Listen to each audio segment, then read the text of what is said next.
Now on Fast Track News, the Beast Games finale episode dropped early Wednesday morning. We'll tell you how the show concluded for Boilermaker Jack McKenna. Plus, the College of Liberal Arts has a new dean. We got his take on degree program cuts. And campus construction is everywhere you turn. We'll talk about its impact on students. All your campus news, weather, and sports is straight ahead on Fast Track. Happy Friday, Boilermakers. I'm Lydia Deniston. And I'm Bailey Burns. It's Friday, February 27th. Here's a look at your campus news for the week. First, a Purdue engineering student continued his quest to win the second season of the reality show Beast Games. Reporter Elizabeth Zerfis joins us in the studio to explain what went down on the finale Wednesday morning. Elizabeth? Hi, Bailey and Lydia. $5 million. That's the grand prize the winner would take home. And out of 200 contestants, Purdue junior Jack McKenna was among the final 6. Very early Wednesday morning, 3 a.m. to be exact, McKenna and his brothers at Sigma Nu fraternity gathered to watch the season finale on Amazon. We have images from Jack's Instagram page from his time on the show. If you haven't seen it yet, here's what happened.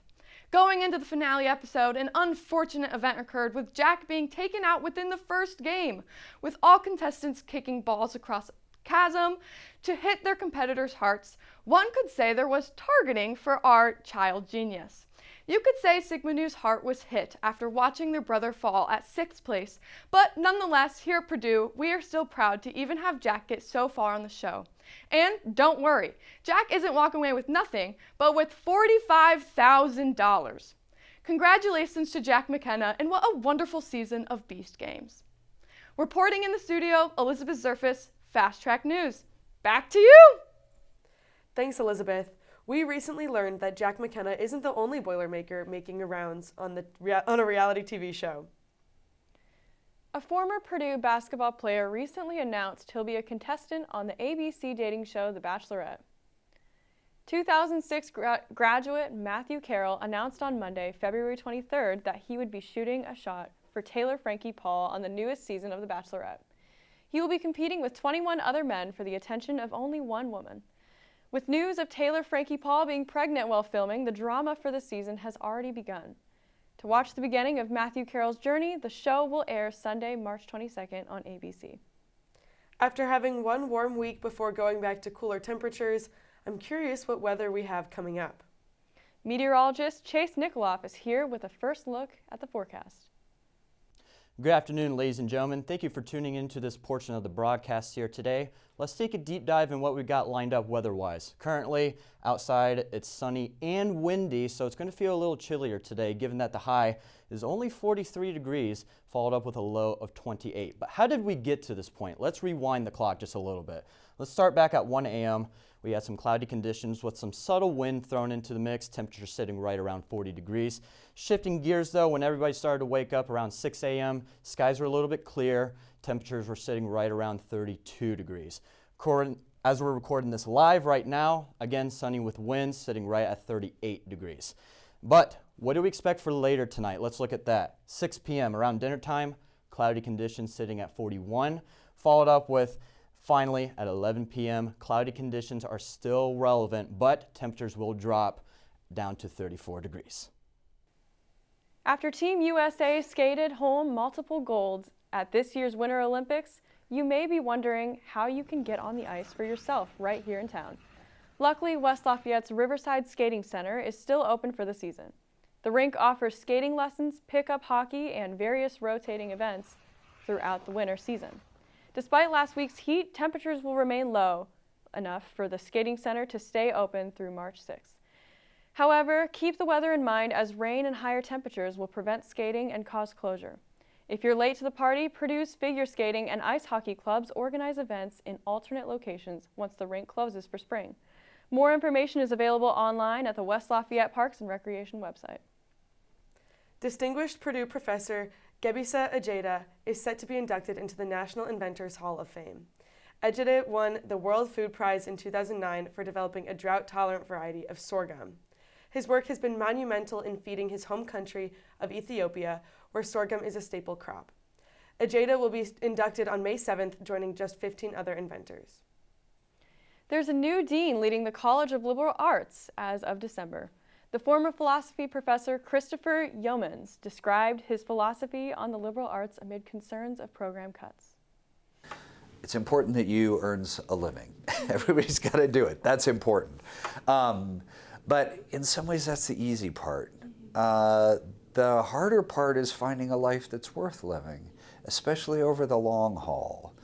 And I firmly believe that in the liberal arts, that's what we study, the stuff that makes life worth living.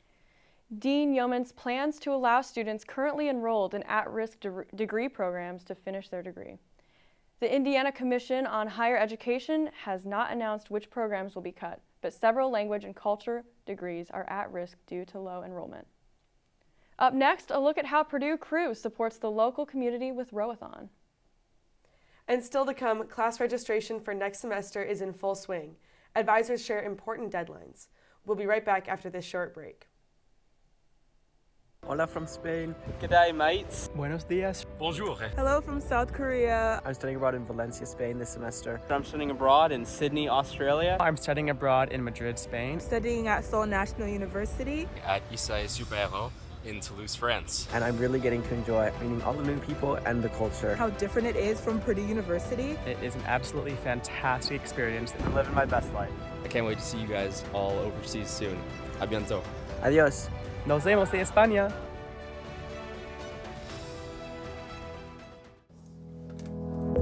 What does it take to be a Purdue tour guide? You've got to know your history.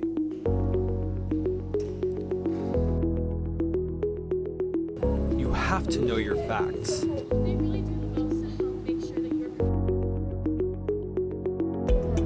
You've got to have that Purdue spirit.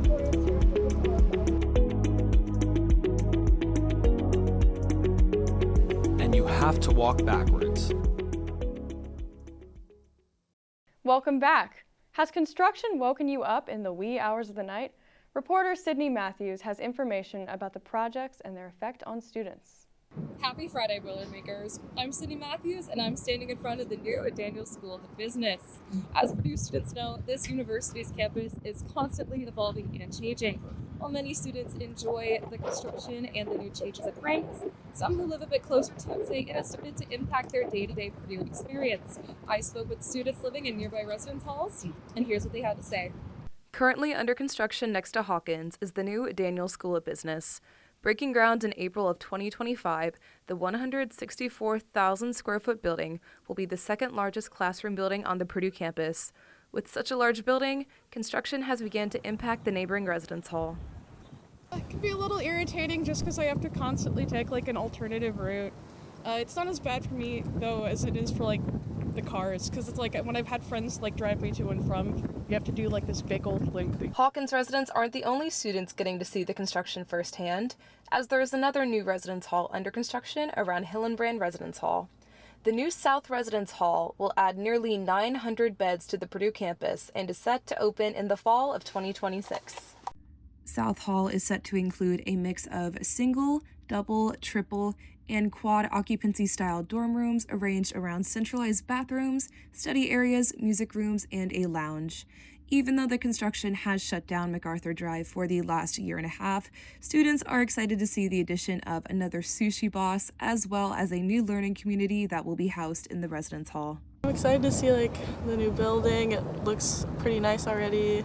I'm excited to see the finished building, I guess. Even though the construction has been an adjustment for residents, many students are excited to see what these new changes will bring. University officials say these developments will support rising enrollment and increase academic space. Reporting for Fast Track News, I'm Sydney Matthews. The CoRec will be housing a unique fundraiser. Purdue Crew will be having their spring rowathon event on March 7th from 9 a.m. to 9 p.m. During this 12-hour event, athletes will participate in a 4-hour-long stationary row or bike ride to fundraise.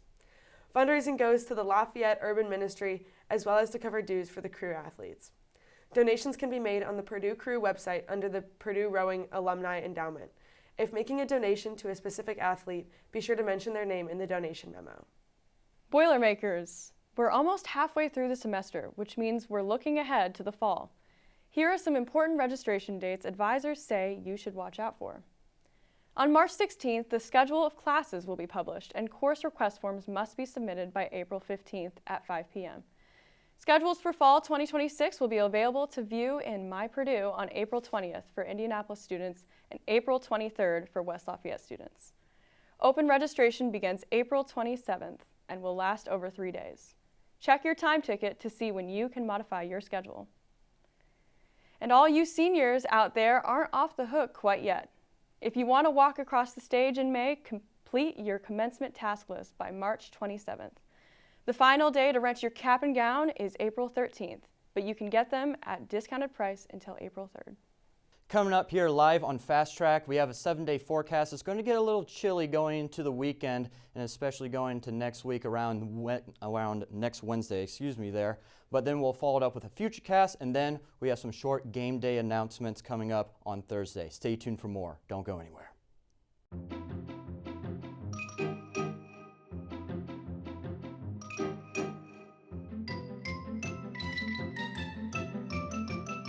This club is unique, it's fun, it's active.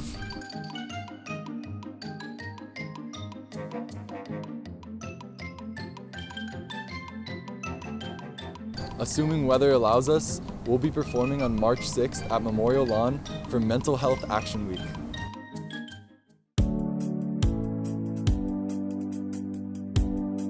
We have our meetings where people can come in, write, draw on cards. We send them over to specific hospitals. So I joined Letters of Love because the original creator of Letters of Love, her mom had cancer growing up and she took all of these letters that her mom had made. So being able to give back to an organization that can make these kids feel like human again was the most important thing to me.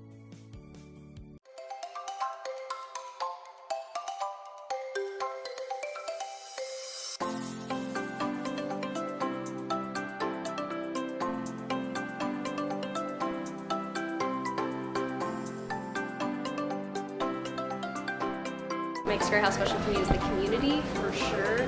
The staff that work here, the customers we get to serve, all create this really, really sweet community.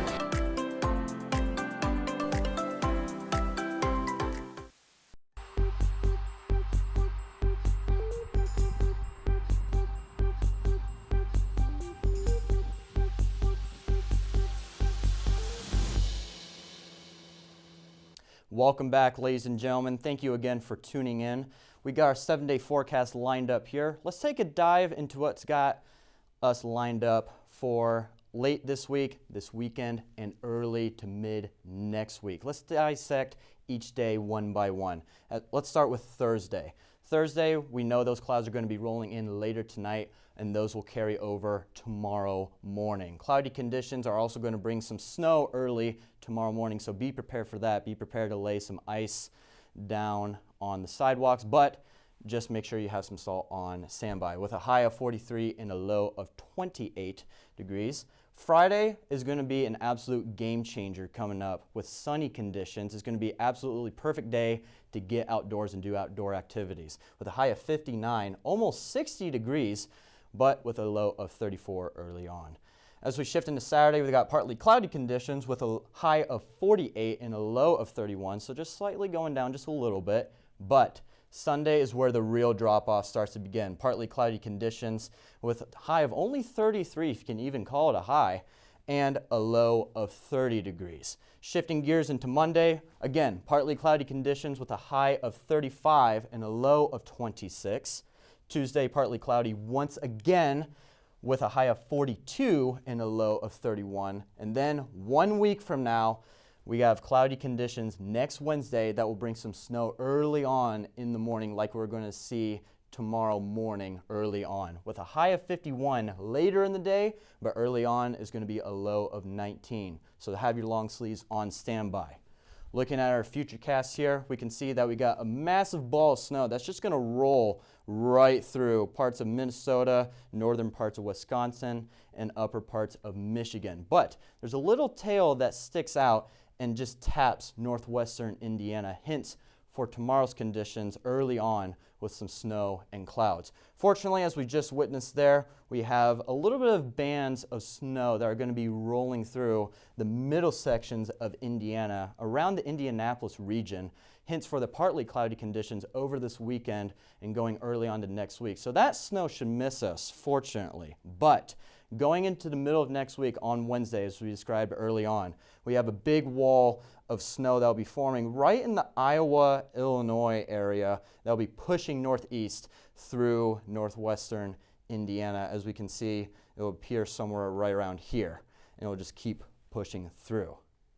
Ladies and gentlemen, our game day announcements tomorrow night, live at Mackey Arena, tip-off at 8 p.m. Your Purdue Boilermakers are going against the Michigan State Spartans. Let's take a look at what we got weather-wise for tomorrow. At tip-off, once again, at 8 p.m., we're looking at temperatures right around 35 degrees, halftime going to 33 degrees, and by the time it's all said and done, temperatures will sit right at 31 degrees. So if you're attending Mackey Arena tomorrow, have fun and have a great night.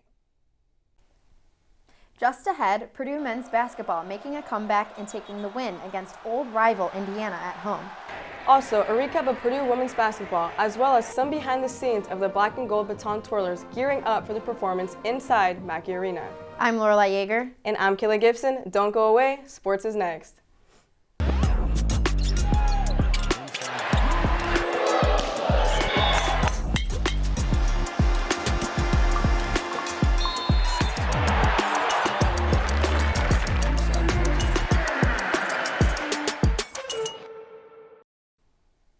When it comes to rivalry, Purdue didn't just win, they dominated Indiana. The game wasn't nail-biter either. The Boilers came ready and held 30 over Indiana, bouncing back after a tough loss in Bloomington. And in a rivalry game like this, bragging rights means everything. Purdue is definitely celebrating after this big win at home. Fast Track Sports reporter Ellie Jones shows us the inside of a roaring Mackey Arena after this victorious win.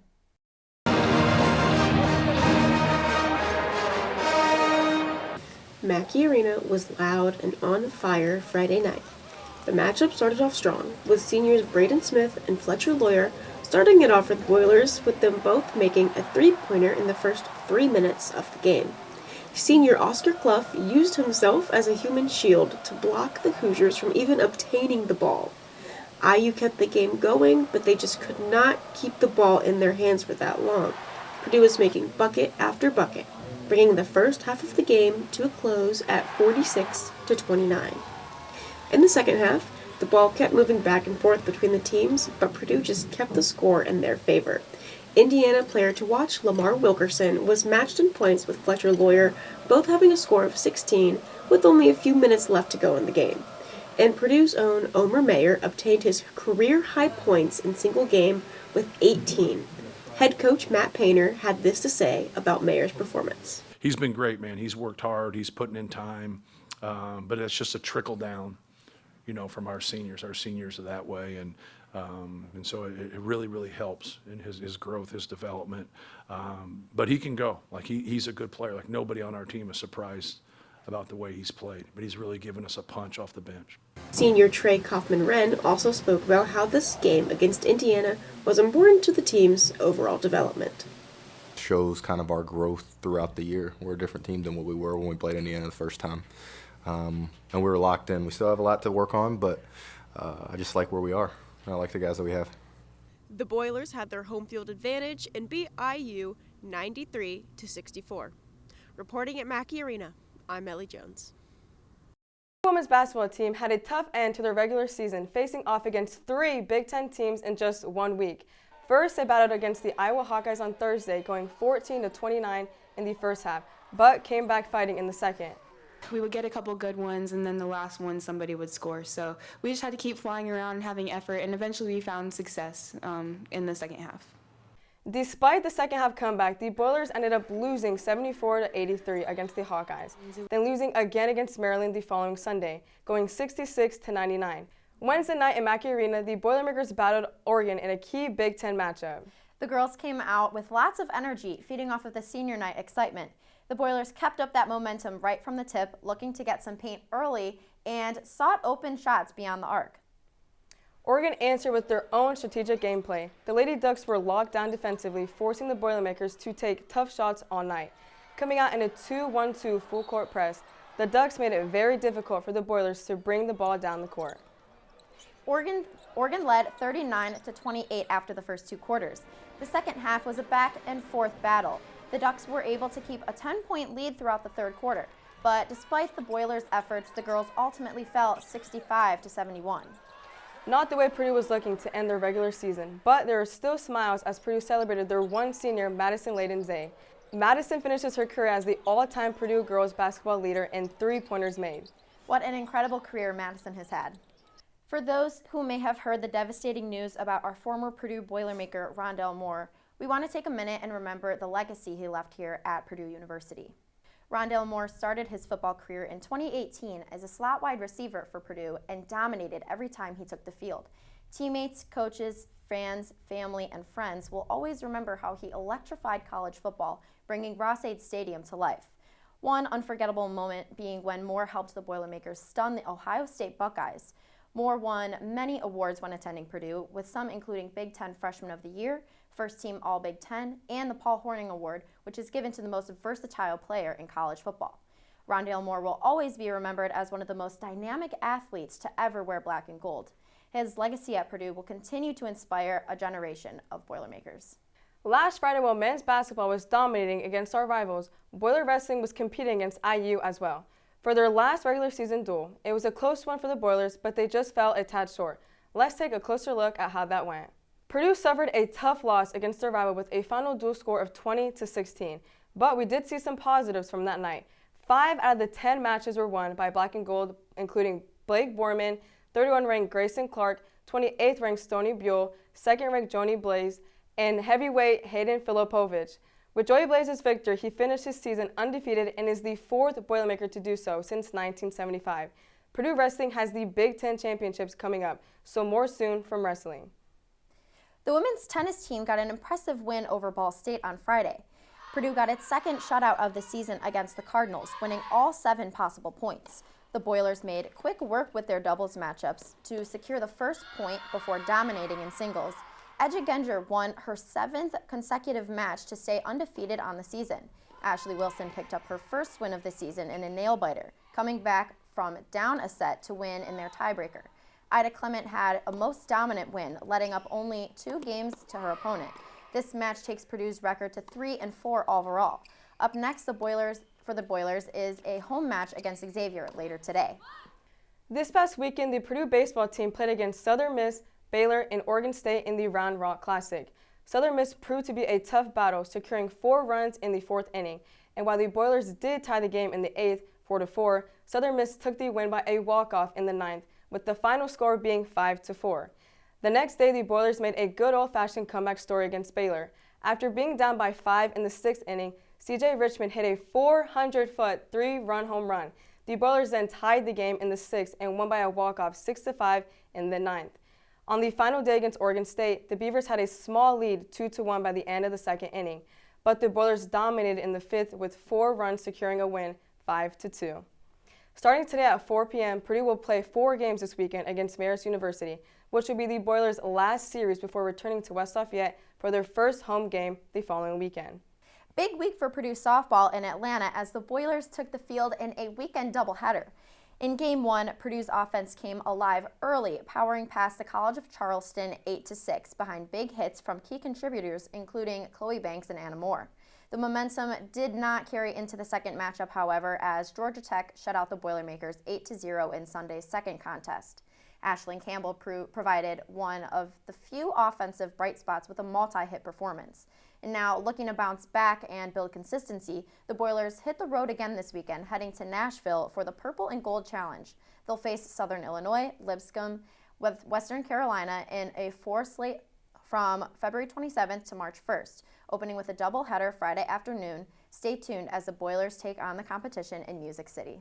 The Big Ten Women's Swim and Dive Championships were last week, with Olympian Darren Wright winning a silver medal for the Boilermakers in platform diving. But Wright wasn't the only one who walked away with the medal. Avery Warble won the bronze in the 1-meter dive alongside Wright, who won her second medal of the competition in the 3-meter dive. This is the first time that the Purdue women's diving team medaled in all 3 diving events since 2020. For men's swim and dive, they start their Big Ten championship this week. While we don't have the results of their tournament yet, competitors to watch out include freshman Giannis Zerkulis and Biko Hooper-Haviland in the freestyle categories, with both broke Purdue freshman records at their last competition at OSU. You know, we talk about athleticism all the time, speed, strength, but can we talk about what it takes to be a twirler? Oh, absolutely. That's coordination on another level. You toss a baton 15 feet in the air, spin a few times, catch it behind your back, and somehow keep a smile on your face. Exactly. Twirlers make it look effortless. The timing, rhythm, flexibility. And performing in front of an audience, talk about elite multitasking. On that note, Purdue's baton twirlers are known for their halftime performances, but the preparation behind each routine of them goes unseen by fans.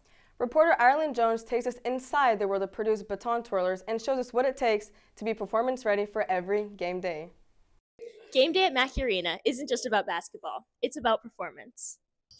As the Purdue women's team prepares for tonight's matchup, the Purdue featured baton twirlers behind me are gearing up for their halftime routine. From practice to performance, it's all part of the game day experience. Let's hear from the featured twirlers now as they get ready for halftime and take a closer look at what goes into game day preparation.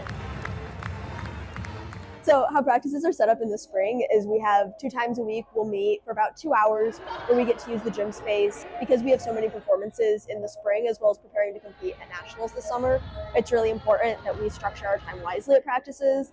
All of that preparation leads to just a few minutes on the court. But those minutes matter. When halftime arrives, the twirlers shift from practice mode to performance mode, stepping onto the floor in front of thousands of fans. Performing at a halftime at a basketball game is really thrilling because you get to feel all the energy from the crowd around you, especially in the student section, and we get to help cheer on the Boiler basketball. But with that excitement comes pressure, and in one of college basketball's loudest arenas, professionalism is key. Mackey is one of the most terrifying and amazing performances. You can see the faces of every single person that you're performing for, and it's really just great to kind of see their reactions to the tricks you're doing. It's always so much fun. So the next time you're at Mackey, take a moment to watch the featured twirlers. Their performance is just as much a part of the game day experience. Reporting from Mackey Arena, Ireland Jones, Fast Track Sports. That's a wrap for sports. But stay tuned. Fast Track will be right back after this quick timeout. Anyone is welcome here. You don't have to be queer to come here. You're welcome to just come in, stop by, say hi to people.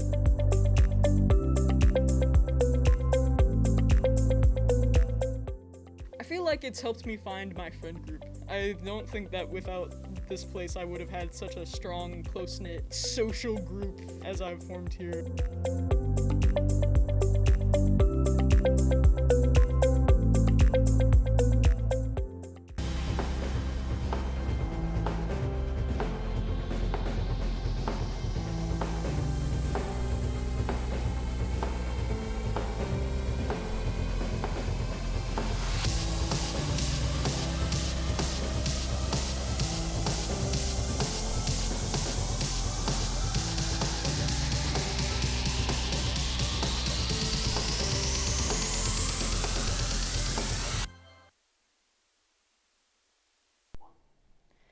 It got cold again after a warm spell.